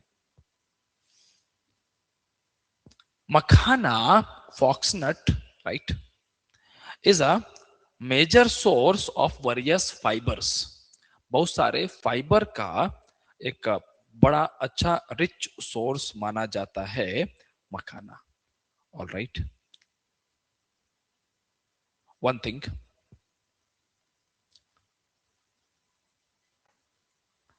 and second thing is this: Bihar is the largest producer of makhana in India, even at the global stage. Now, Gandhi मैदान में ये महोत्सव हुआ, शिवराज सिंह चौहान ने विजिट किया, the farmers welfare and rural development ministry. All right, and makhana के साथ में कई सारे एस्पेक्ट्स एसोसिएटेड है. कल्चरल हेरिटेज क्या है? Integration of cultural heritage and economic growth, right? Cultural heritage and economic growth. And under this, what we see, this cultural heritage and economic growth, because the use of makhana is associated, heavily integrated with the many rituals, many festivals, and considered auspicious, holy, पवित्र मानते हैं. During fasting, fasting के time पर भी लोग मखाना खाना पसंद करते हैं, मखाना खाया जाता है फास्टिंग में भी, राइट? कई जगहों पर हम देखते हैं कि जैसे चावल का इस्तेमाल बहुत सारे रिचुअल्स में होता है, तो मखाने का इस्तेमाल भी कई सारे रिचुअल्स में किया जाता है. So this is cultural aspect of makhana. मखाने के कई बारे गार्लैंड्स बना करके कई कई सारे अवसरों पर मखाने के गार्लैंड्स बना करके इस्तेमाल किए जाते हैं. This is the cultural value of makhana. Now let's examine another angle of fox nut. The another angle is economic angle, especially the areas of North Bihar. All right, areas of North Bihar, flood prone area. But in this flood prone area we also have wetlands, wetlands भी हैं. और जो wetland, the wetland we see in this area, all right, जो wetland हम यहाँ पर देखते हैं, इस वेटलैंड का एक अच्छा यूज किया जा सकता है in the production of makhana. And makhana can bring the food security as well as income security, both the things. Adds a nutritional value as well as income security. can increase the income of the farmers. Fine. As well as contains the makhana also contains the value of export कि इसमें जो items हैं उनको export भी किया जा सकता है, कैन बी एक्सपोर्टेड, राइट. सो आप इन्हीं सब चीजों को ध्यान में रखते हुए व्हाट वी सी कि a makhana board was set up, setting up of makhana board, setting of makhana board, central government initiative, as well as research center Darbhanga and Purnia, these two areas, all right, Darbhanga and Purnia, government is developing these areas. Now kindly focus here, this production mechanism aligns with the vision of Atmanirbhar Bharat, and we have a long standing vision of doubling the income of the farmers. So the production of makhana can align with this as well. Yes. Okay. So आप ये तो सारे जुड़े हुए aspects हैं, but ये जो रास्ता है यहां तक पहुंचने का ये इतना आसान नहीं है, और we have certain focus areas here. What kind of focus areas? Focus areas कौन से होंगे? Like infrastructure, upskilling, storage facility, high yield varieties of fox nuts. Yes. So that we can better utilize the, the hidden capability of this industry. We can revolutionize, इसको हम एक एक revolution के तौर पर इंडस्ट्रियल इंडस्ट्री के अंदर में, बिहार के अंदर में एक लीडिंग इंडस्ट्री के तौर पर भी आगे ले जा सकते हैं, इफ पॉसिबल. जितना भी हम कर सकते हैं, अगर नॉर्थ बिहार में कर सकते हैं तो वहां करेंगे. And for the north Bihar we have certain other projects like ethanol projects, makhana project, makhana producing farmers, right. So north Bihar जहां पर हमें ज्यादा माइग्रेशन का प्रॉब्लम देखने को मिलता है, फ्लड प्रोन एरिया है, तो वहां पर ये जो प्रोजेक्ट्स हैं, इथेनॉल प्रोजेक्ट, मखाना प्रोडक्शन, ये सब बहुत हेल्प कर सकता है, can be very helpful. All right. Okay. So modern machinery and processing unit, as well as improved and high yield varieties, branding, export infrastructure, storage, essential, very essential for the growth. How? Listen guys, in such type of industry, खास तौर पर जो कि rural areas में grow कर रही है, fine.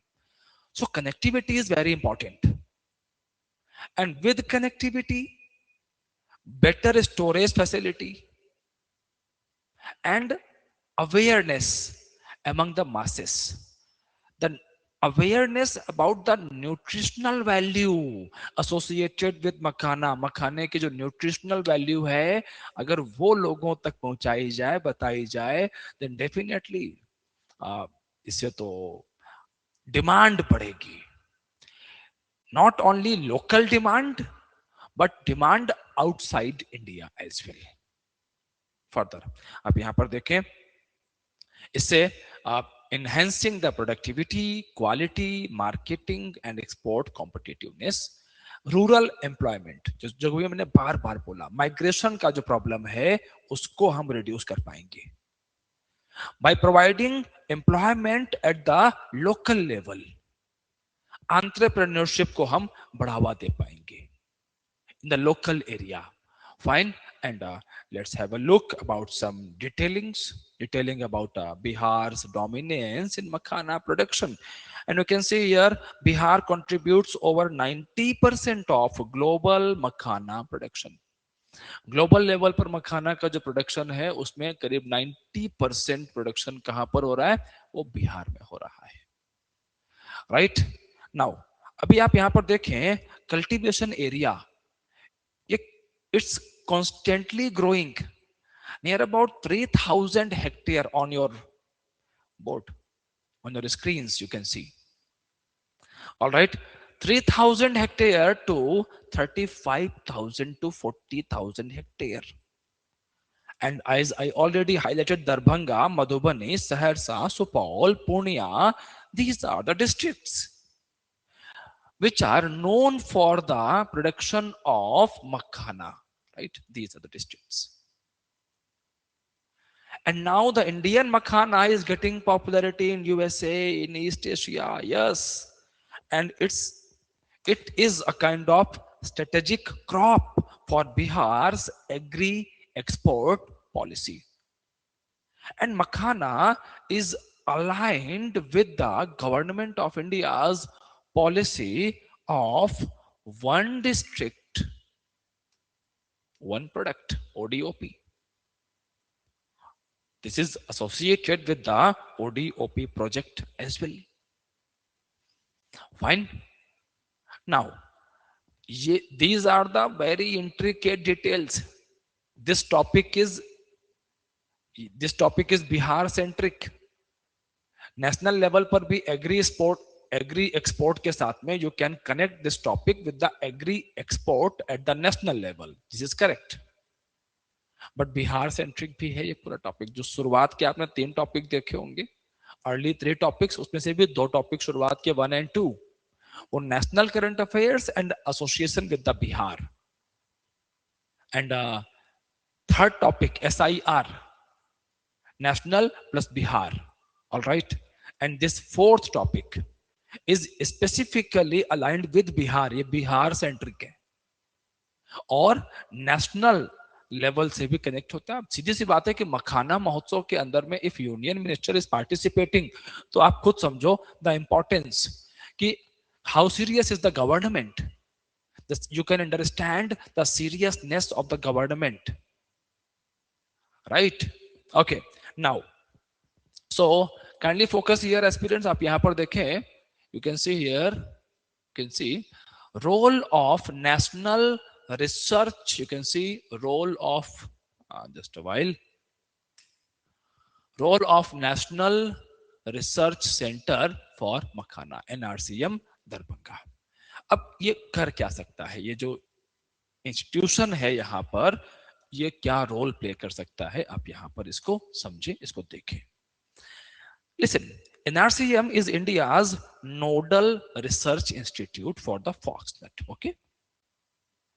And as I was highlighting, more yielding varieties, ऐसी वैरायटी मखाना की जिनका प्रोडक्शन इज हाई, उनको डेवलप कर सकता है, as well as thornless water chestnut varieties, इनको भी डेवलप किया जा सकता है।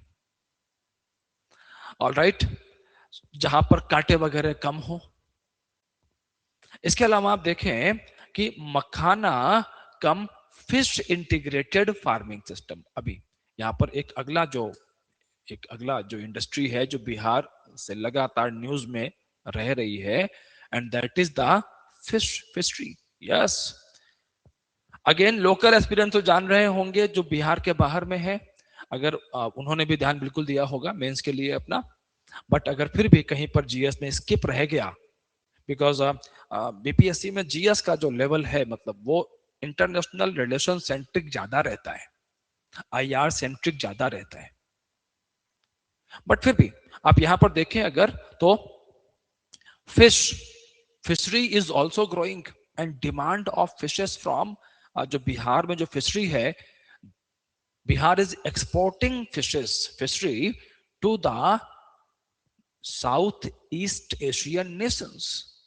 साउथ ईस्ट एशियन नेशंस में से कई नेशंस को बिहार फिशरी एक्सपोर्ट कर रहा है, and government is also pushing this industry, government भी पुश कर रही है इस इंडस्ट्री को। Alright, so definitely We can integrate makhana, foxnut as well as fishery, दोनों को कर सकते हैं. And interestingly, both the industries are water efficient and climate resilient. Yes. Like when I was telling you in one session, I was telling you about ethanol projects. So there was one apprehension, वहां पर एक डर भी था. डर था कि कहीं ऐसा ना हो कि जो फार्मर्स हैं वो शुगर केन प्रोडक्शन में ज्यादा चले जाएं एंड जो फूड ग्रेन प्रोडक्शन है वो अवॉइड हो जाए, साइडलाइन हो जाए. And we can not avoid the production of food grains. We can not afford this, right? And sugar cane also carry the production of sugar cane also carries some problems. उसकी भी अपने कुछ problems हैं, like over extraction of water. Fine. So ऐसे में वहां कुछ apprehensions हैं, बट यहां पर अगर हम बात करते हैं तो यहां पर हमें ऐसा कुछ खास एप्रीहेंशन देखने को नहीं मिलते. फर्दर आप आगे देखें. सो फार्मर्स के लिए हमने, अगर आप यहां पर देखें तो एनआरसीएम जो है हमारा national research centre for makhana 15,824 kg you can see over there high yield seeds farmers को डिस्ट्रीब्यूट किए हैं. कृषि विकास केंद्र फाउंड किए गए. नाबार्ड भी यहां पर बिल्कुल रिलेट कर रहा है, जुड़ा हुआ है. Bihar horticulture development society is also associated. Okay. Now इस पूरे प्रोसेस में at present this whole process is man centric. मतलब यहां पर जो मैन पावर है, मैन पावर हमारी ज्यादा इन्वॉल्व है. All right. So like seed washers हैं, ग्रेडर्स हैं, रोस्टिंग है, पॉपिंग है, इन सब में. इसको और एफिशिएंट करने के लिए we can promote the use of the machines. All right. Picking up से लेकर के, वॉशिंग से लेकर के, ग्रेडिंग तक कि छोटा है, बड़ा है, किस क्वालिटी का है, अच्छा है, खराब है, एक्सपोर्ट क्वालिटी है, लोकल मार्केट के लिए ग्रेडिंग भी होती है डेफिनेटली. All right. तो वो सारा प्रोसेस है, रोस्टिंग का प्रोसेस है, पॉपिंग मशीन है, right. So improved grading of popped makhana, जो मखाना जो तैयार होता है रेडी टू सर्व, जिसको मार्केट में अब सेल किया जाएगा, पॉप्ड. All right. उसकी ग्रेडिंग, उसके लिए जितना प्रोसेस एफिशिएंट होगा उतना ये इंडस्ट्री और बेहतर तरीके से आगे बढ़ेगी. इसके अलावा those who are involved in the industry, जो इंडस्ट्री में इन्वॉल्व है, बेटर ट्रेनिंग ऑफ फार्मर्स की ट्रेनिंग, एक अच्छी ट्रेनिंग उनकी होनी चाहिए. As well as self help groups providing subsidy, financial aid to these groups, right, can bring prosperity in Bihar. And अब यहीं पर सिर्फ बिहार की बात भी नहीं, अकेले कई सारे और भी एरियाज हैं जहां पर ये इंडस्ट्री को आगे बढ़ाया जा सकता है. Why only Bihar, right? UP, Chhattisgarh, in these areas as well makhana industry can grow. Makhana industry को आगे बढ़ाया जा सकता है. Further you can see here guys, you can see here aspirants, economic, social and administrative importance, right? Just a while.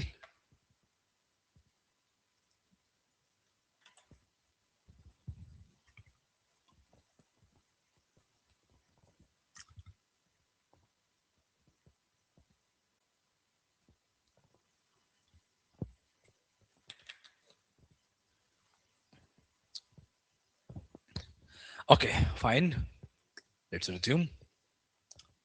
See, यहां पर आप देखिए, economic, social and administrative importance. Under this what we see, income diversification for wetland farmers. जो wetland farmers हैं हमारे यहाँ पर, wetland farmers, all right. So income diversification. Now you know about agriculture, livestock, ethanol, makhana, मखाने की बात कर रहे हैं, and fishery as well. So various opportunities are present after this. Reduced drudgery through mechanization. जो सरफेस पर जहां पर मखाना को जब ग्रो किया जाता है, and cleaning of surface, right.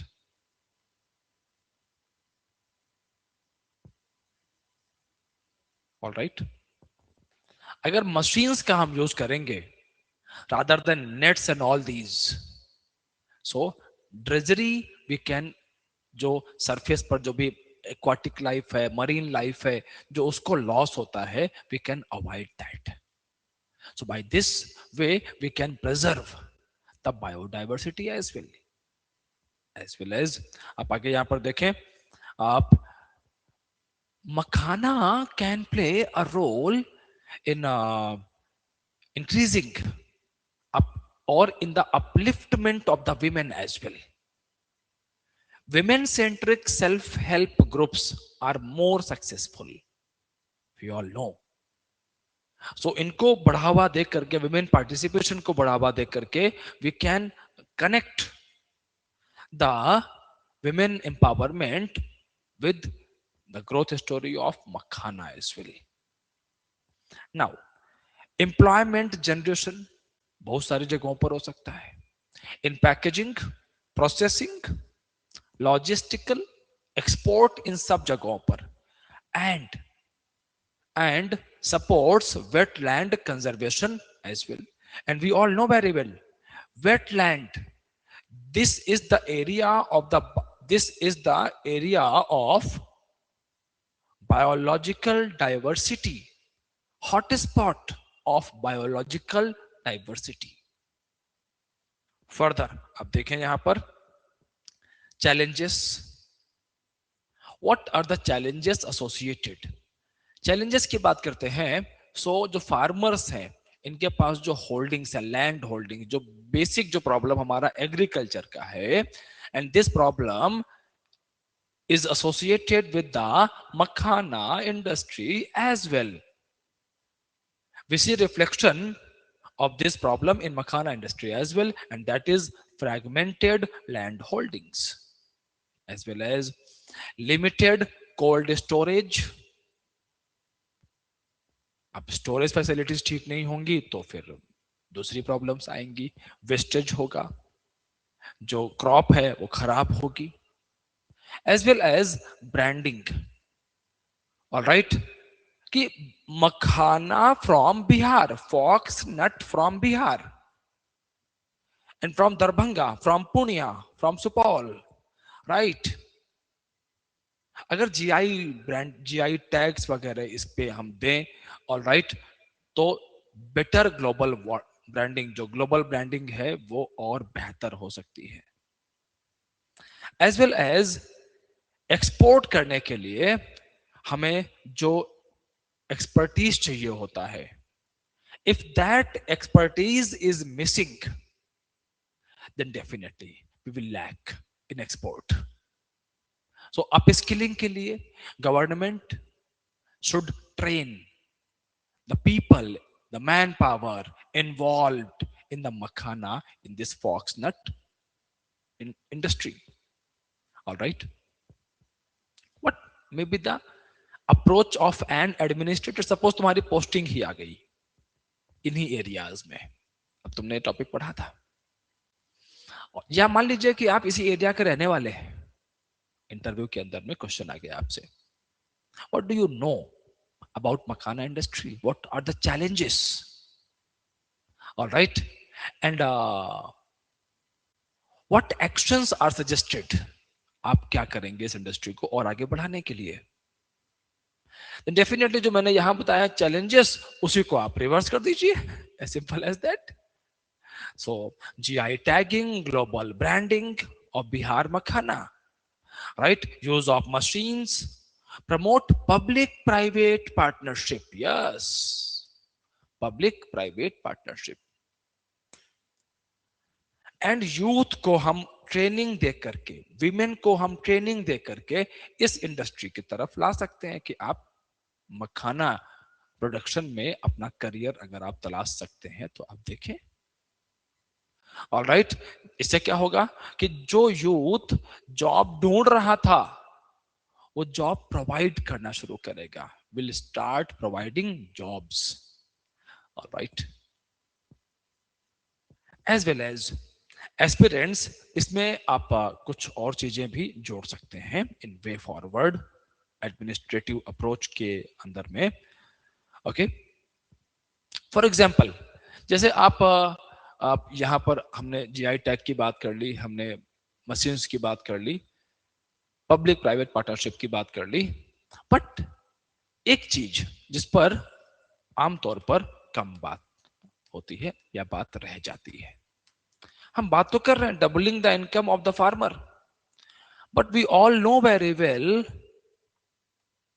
Between farmer and market presence of intermediaries. All right, a good number of intermediaries are present in between, and what happens because of these intermediaries, ये जो intermediaries होते हैं इनकी वजह से, because of these intermediaries, what happens कि farmers को proper जो बेनिफिट जो होना चाहिए यहाँ पर, ठीक है, वो नहीं होता। फार्मर्स को जो इनकम में जो शेयर मिलना चाहिए फार्मर्स को, वो शेयर नहीं मिलता। That's a problem. Alright, income of the farmers. और अब how to deal, right, how to deal with this. ऐसे में गवर्नमेंट को आप जो फार्मर्स हैं उनको रेट्स कि मार्केट रेट्स क्या है, कि आपका इनकम, फार्मर का इनकम इतना होना ही चाहिए, पर केजी का इतना रेट होना ही चाहिए, एंड उसको फिक्स करने के बाद में जैसे कुछ एरियाज में फिक्स किए गए तो वो किसानों को पता भी होना चाहिए, राइट। एंड अगर कोई इंटरमीडियरी यहां पर उस मार्केट रेट से कम पे कर रहा है फार्मर्स को, तो वहां पर प्यूनिटिव एक्शन गवर्नमेंट की तरफ से कुछ एक्शन भी यहां पर होने चाहिए, so that we can protect the interest of the farmers. All right, okay, so this is all about मखाना। ये हमने बात करी मखाना के बारे में। The next topic is Bhutan Prime Minister visit to Bodh Gaya. Fine, okay, guys, see what happened here. This is associated with the international relations as well, and recently Prime Minister of India also visited Bhutan, right? So आप यहाँ पर देखें, you can see here they are so sharing visited a 4 day paid and an official 4 day visit to India, and he visited many places, especially Bihar and Uttar Pradesh, and strategic talks at New Delhi. And this talk was associated with the major hydropower agreement, right? Now, when we see the strategic location of Bhutan, importance of Bhutan for India, all right, let's examine this map. आप यहाँ पर देखें, we have a map, you can see here, see. So, guys, here is the Himalayan nation, Bhutan, right? And यहाँ पर आप देखेंगे, we have Bihar, all right, यहां पर बिहार है। एंड डिस्टेंस की बात करें तो बहुत दूर नहीं है, न्यू दिल्ली इवन दूर है, right. Now a close connection at the level of culture is Bauddha religion. All right. Bauddha religion is a cultural tie between Bihar and Bhutan. Fine. With this, इसके साथ में in Bihar, like we all know very well, Bihar is the cradle of Bauddha religion,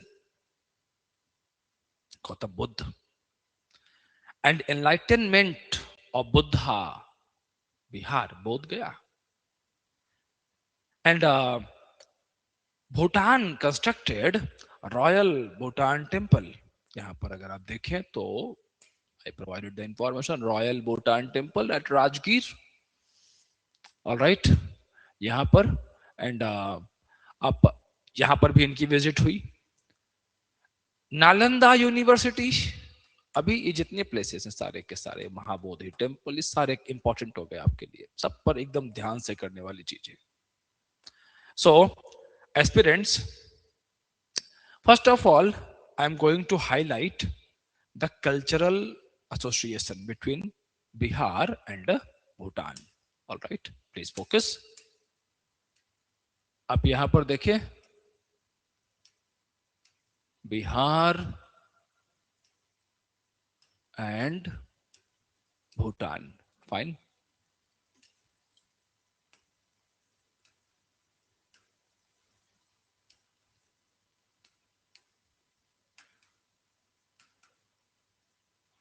Bauddha religion. Fine. Now, important places associated with Bauddha religion in Bihar. So we have Bodh Gaya, Nalanda University. All right. And फिर आप महाजनपदास और बड़ा कुछ यहाँ पर हम जोड़ सकते हैं, कनेक्ट कर सकते हैं. But I am highlighting these two places जहां पर उनकी विजिट भी रही. ओके, सो बोध गया, the place of the enlightenment of Buddha. And what is the meaning of enlightenment? Meaning क्या है एनलाइटनमेंट का? The meaning of the term enlightenment is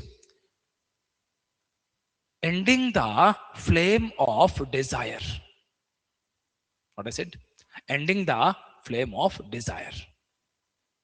इच्छाओं का खत्म हो जाना. Victory over Mara. Mara, that is demon of desire. उसको हराना. All right. Victory over Mara. Now, so बोध गया, Mahabodhi temple, Nirvana of Gautam Buddha, right? As well as Nalanda University.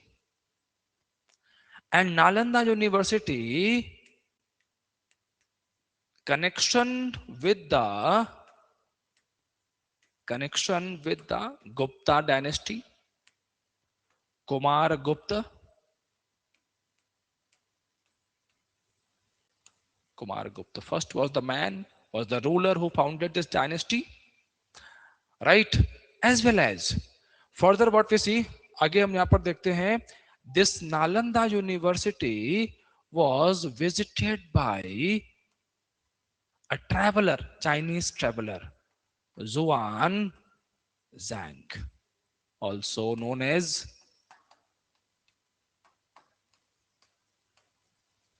Wensang in time of Harshvardhana. All right. And Dipankar, Atish Dipankar, जैसे teachers Nalanda में पढ़ा रहे थे, was the major center of Mahayana. It was major center of Mahayana Bauddha religion, Nalanda university. बाकी और भी philosophy, mathematics, astronomy, astrology सबकी पढ़ाई है यहाँ पर. It was residential university. And after Harshvardhana, what we see, this university was patronized by Pala dynasty. Gopala, Dharmapala, they also patronized the Nalanda University. Further, in medieval time, there was one invader, Bakhtiyar Khilji, and Bakhtiyar Khilji destroyed this Nalanda University, burnt this whole university. And in modern time, government of India revived this university. Revived this university, a great center of learning, an epitome of India's cultural legacy. Further, तो ये तो जो connection है यहां पर India के साथ में वो रहा. Further, now you must be surprised कि हाउ द बौद्ध रिलीजन वेंट टू भूटान. और जो भूटान में जो बौद्ध रिलीजन है वो कौन सा है? Actually aspirants, during the early medieval period, when Pala dynasty emerged in Bengal, so another branch of Buddha religion came into existence in the eastern part of India, and this was Vajrayana or thunderbolt. We call this Vajrayana. Vajrayana influenced by the Mahayana. इस पर impact किसका है? वज्रयाना पर महायाना का impact है. Okay, so Vajrayana branch of Buddha religion, and under this Vajrayana we further see what we see here. Under Vajrayana, Buddha is considered having